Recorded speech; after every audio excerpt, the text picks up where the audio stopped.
কিন্তু বিক্রেতা ভাইরা ভুলে যাবেন না, আজকে আগামী রবিবার আবারও বিশাল কুরবানির হাট। আজকে আগামী রবিবার আবারও বিশাল কুরবানির হাট। এর দাম কত চায়? আজকের চেয়েও বেশি কোনো বিক্রয় হবে ইনশাআল্লাহ। আমরা বিশ্বাস করি খাও খাও খাও খাও।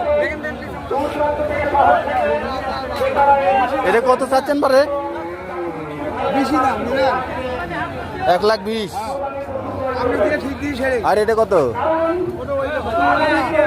1,30,000। আগামী রবিবারের হাটে কিন্তু আর সেই হাটটি হচ্ছে আমাদের কুরবানির হাট। কারণ এই হাটে কিন্তু প্রহরী বছর যারা বাড়িতে গরু রাখার জায়গা নাই, এটার দাম কত চাচ্ছে? রাখার জায়গা নাই, 2,20,000। কুরবানির হাটে ক্রয় করে।